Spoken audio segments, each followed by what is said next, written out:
Life's fake great. Now what? I'm Dr. Trish Leigh. Welcome back for another episode of Porn Rewire. This is an important episode for me. I know I probably say that every single time, but what we're talking about is if you feel like your life is great, but you still have a porn habit in the mix, then we need to dive into some elements of that fake great. If your life's not great at all, this still applies to you. If you're like, this episode isn't for me because my life's not even fake great, well, I want everybody out there to have an actually great, awesome, completely on purpose, rocking out your best life.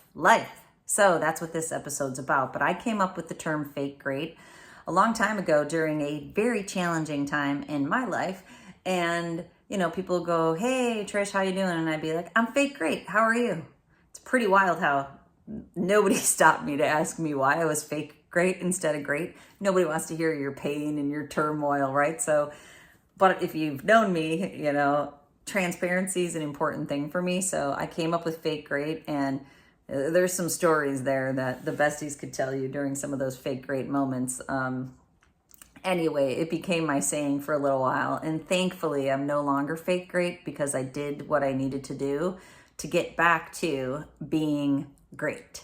So that's what we're going to talk about. And there's a few different things that inspired me for this episode. So here's what we're going to talk about. Number one is, you know, people tell me I had the perfect life, but then my wife found out about my porn habit. My girlfriend found out about my porn habit. That's fake great, my friend. It might have felt great, but if there was a porn habit in it the whole time, it's fake great. Number two, so we're going to talk about that. And actually the number two thing is that someone said to me in a meeting the other day is that they said, you know, you and your hubs have a perfect relationship. And I'm like, no, we have an amazing relationship now. And before us kind of going on this self-recovery journey independently and healing journey in our relationship, which was very messy and muddy for a very long time, before that, I thought we had a perfect relationship. I honestly did. And that's why this fake great was so important to me, because I thought it was perfect, but it was false. I'll just say it that way.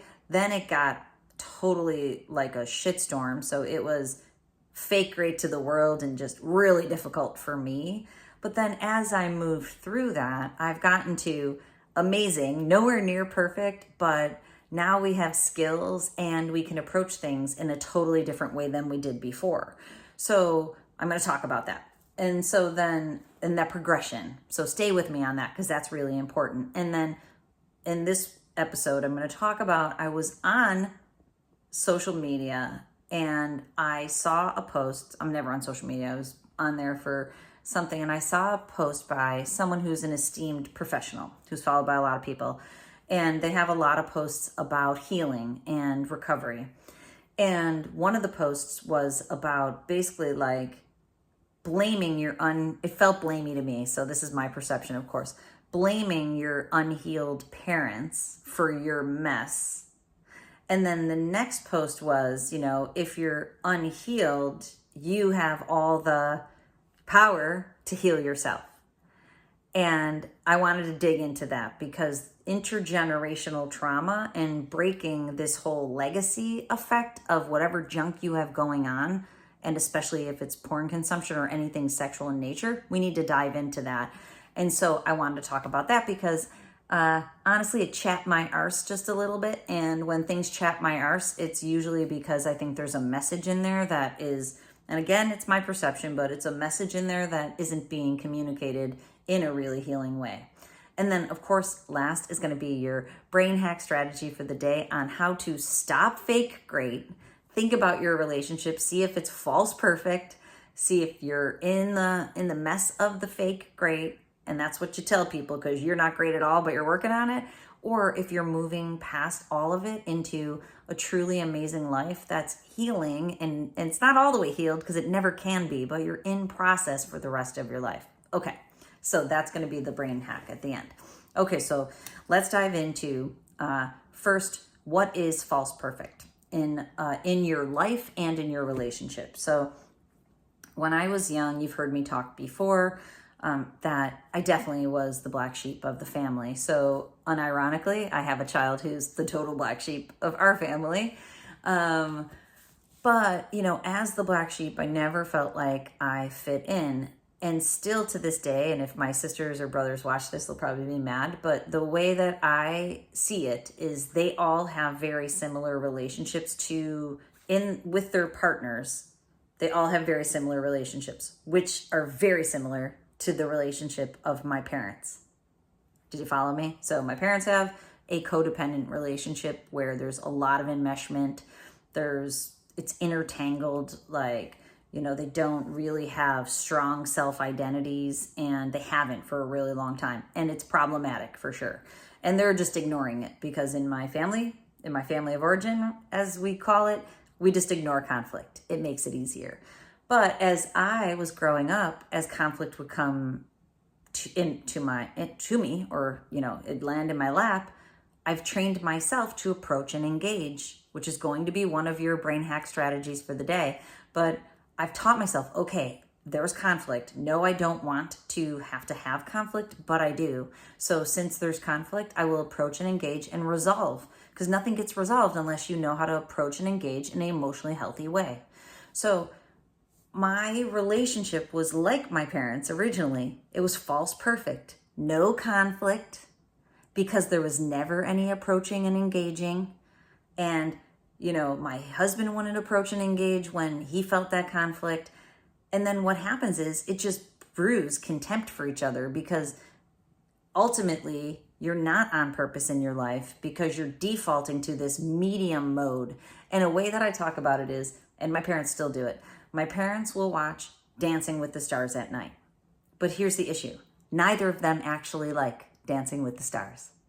So they're watching it because it's a middle ground. And my husband and I found us doing that all the time. We'd be watching some movie and I'm thinking, this man doesn't want to watch that movie. I don't want to watch it. Why are we watching it? He wants to be watching some violent action-y movie and I want to be watching a lovely rom-com. And so sometimes we will compromise and watch things together, but it became the default mode where anytime we watched something, it was something neither of us cared about. And I've been working on that. And the TV show is just one easy example about that. But what I've taught myself to do is in my entire life, when something doesn't feel good, I move towards it. That's why I'm moving towards these posts, because it didn't feel good. And I thought I'm going to move towards this instead of away, in a healthy way, approach and engage. So that's what the false perfect was.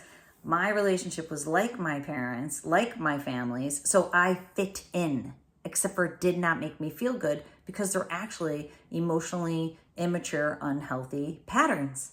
But I didn't know that much as I kept learning. And that might be where you are.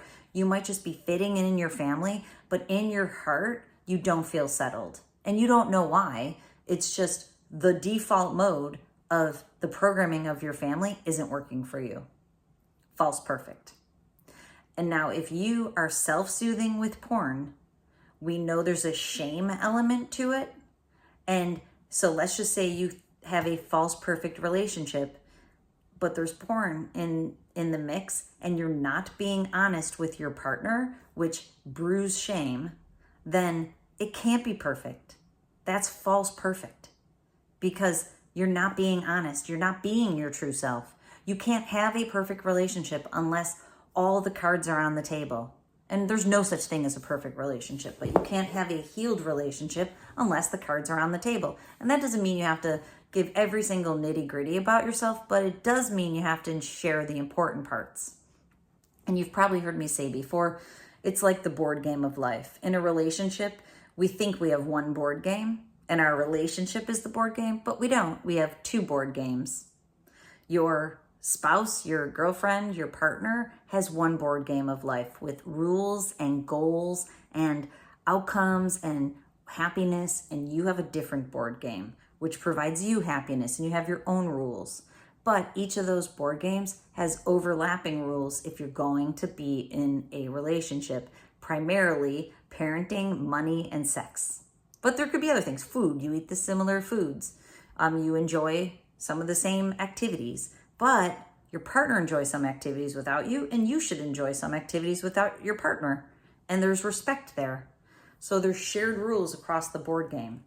But if you have just one board game and you're kind of like going with it and there's these unwritten rules that's making nobody happy, that's a false perfect life. And it might be time to shake it up and move through the conflict and the difficulty of fake great to get you to the other side of an amazing life. And to be able to do that, porn's got to go. So what is the fake great? Fake great is you say to yourself, I actually have a problem with porn. I cannot stop watching it. It's a dependency, a compulsion, an addiction, whatever you want to call it. It's a problem, especially if you realize it absolutely has an impact on your brain performance, on your brain health, on your relationship, on your work, on your motivation, your focus, your children. It touches every aspect of your life, whether you know it or not. So if you can see that, you might be more motivated to do the difficult thing, to approach and engage and get over the hump of not being able to put porn behind you. Now, this is the place where I'm going to tell you about the 90-day program that I offer. And if you don't want to get into my program, most people need to be in a program.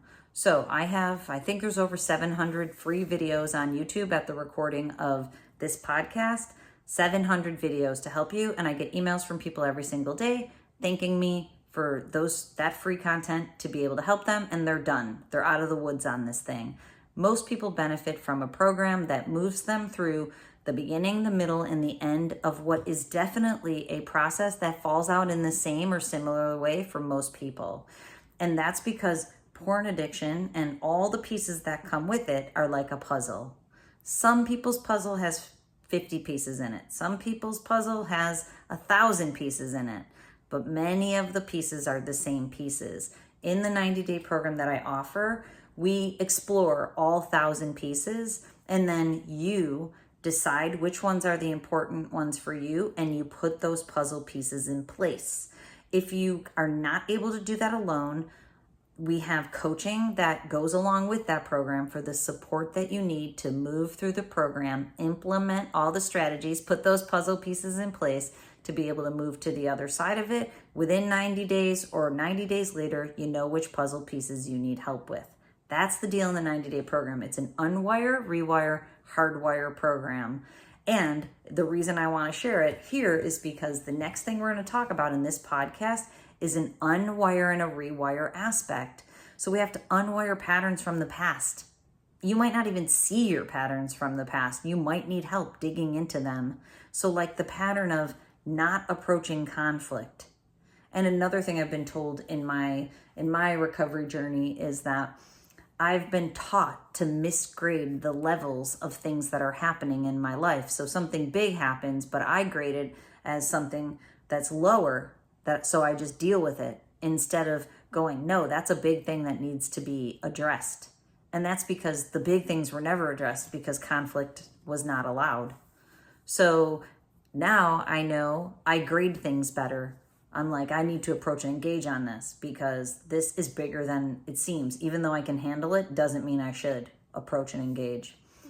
So that is an unwire process. At the same time, it's a rewire process in yourself. And we're going to dig into that in a second. But then that is there's many of them in the 90-day program. It gives you the tools that you need in a systematic, synergistic, they all work together formula.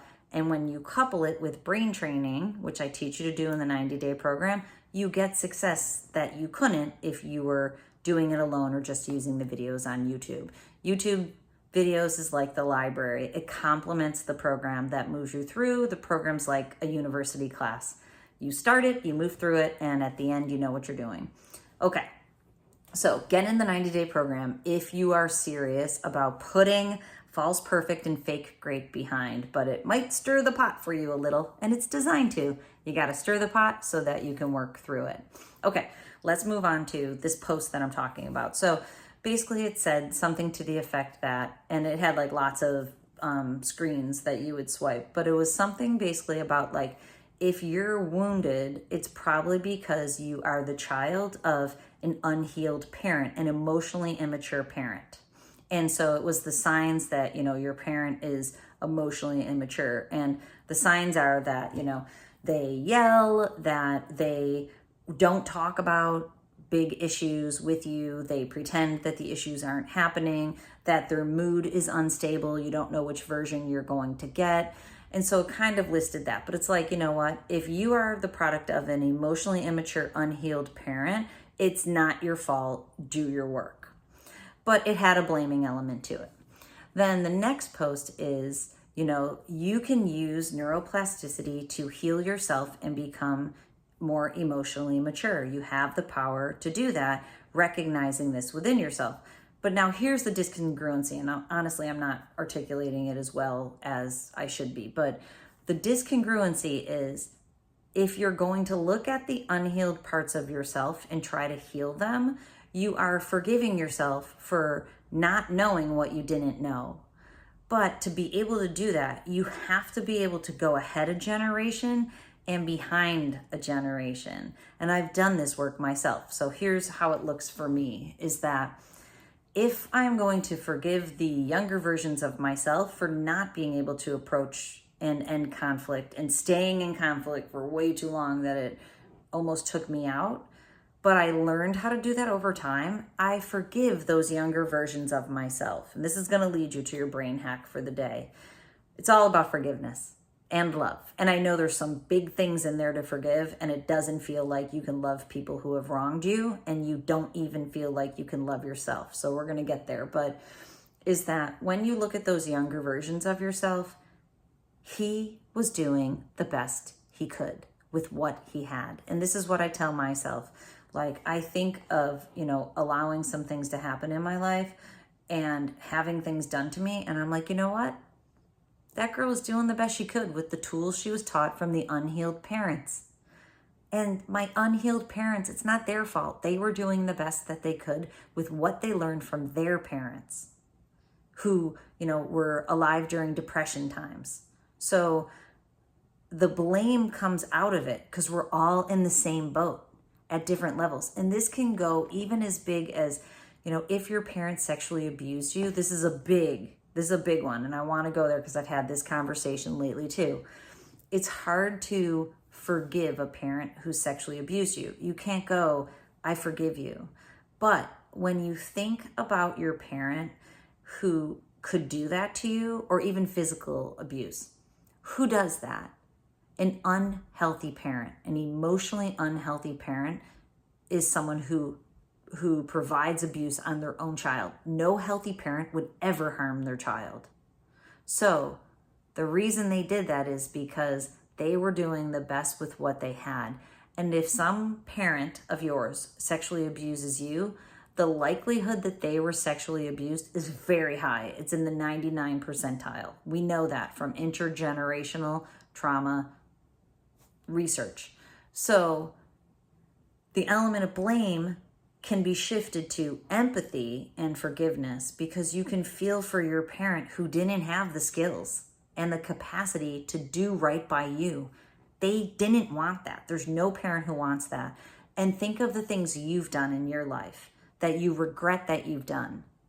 You don't want those things. You wish you could erase them. I know there's things I wish I could erase, but instead of erasing them, I look at them and go, I didn't know how to do that then. I know how to do it now. And this is what it does for you. When you lose it in today's day and age, right now, if you lose your shizer later on today and you're screaming at your kids, this is what I want you to think is, what's going on? I'm not healed. Why am I yelling at my partner right now? If you're yelling at your partner, there's an unhealed place in you. And you can forgive yourself, but you have to get the tools, the strategies, the techniques to heal your brain and yourself so you can break this intergenerational junk, as I call it. So you got to go up the ladder and forgive your parents, your siblings, your cousin, whoever you have beef with has to be forgiven through empathy and understanding that they were doing the best that they could with what they had. I know that might not be easy, but it's for you, not for them. The bearer of the grudge is the bearer of the burden. The person who holds the anger in their heart is the one who's got the rock tied to their ankle. And in many cases, the people you're upset with and you're holding all the pain inside are gone. They're gone. You can release that pain. So when you look for the capacity or the lack thereof in them, you can forgive them and take that weight off your ankle and ditch it. And what that does for your brain is it breaks neurorigidity and it brings you out of that neurorigid pattern that you were stuck in. It creates more neuroplasticity to free up your brain to move and to heal. That's what we're here for.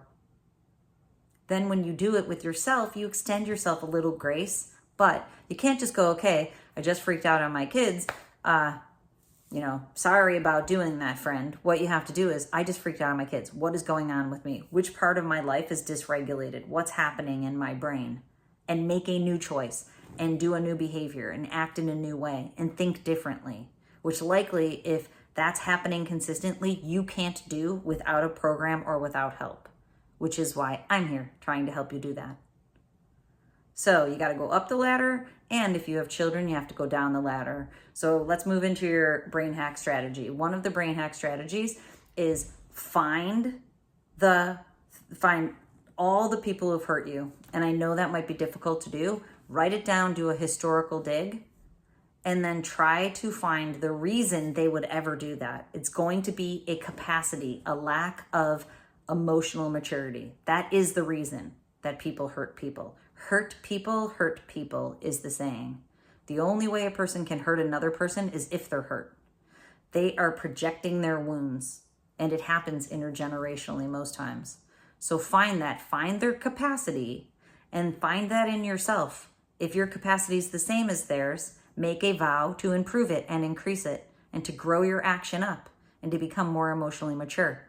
How do you do that? New thinking, new action, new behaviors, new feelings. Feel the feelings and change what you do. And if you don't know how to change it, go into my YouTube videos, 700 of them with brain hacks that you can start applying. Join my program because it outlines it. Synergistically, they stack to get you where you need to go fast.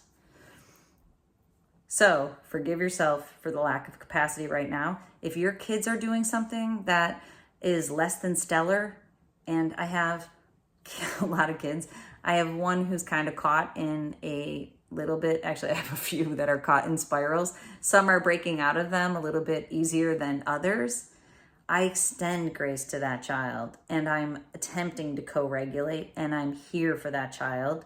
And I think of her as little Trish.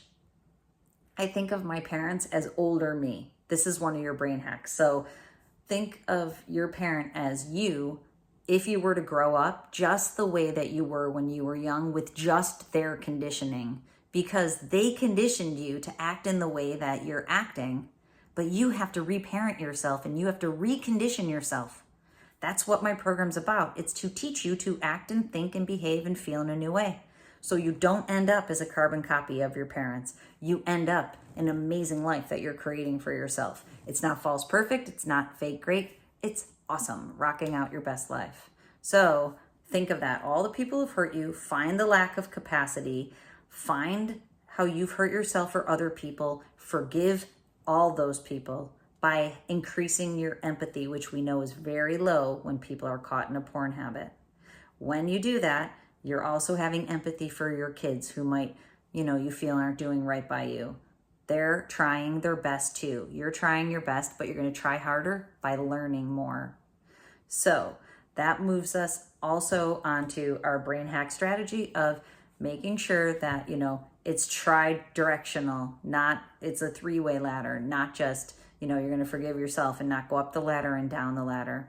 Okay, so false perfect, fake great, moving on to a healed relationship. Healed life means you're gaining those skills and you have the skill set to continue to always gain more skills. You have reflection, you have self-regulation, and you know what you need to do anytime something comes at you. That is a really, really powerful brain hack strategy to keep moving forward. Okay, I hope this helps you out. So my life is far from perfect, but it is a work in progress and it does keep progressing. And that is what I want for you, my friend. All right, so if you need help, please go over to my website, drtrishleigh.com.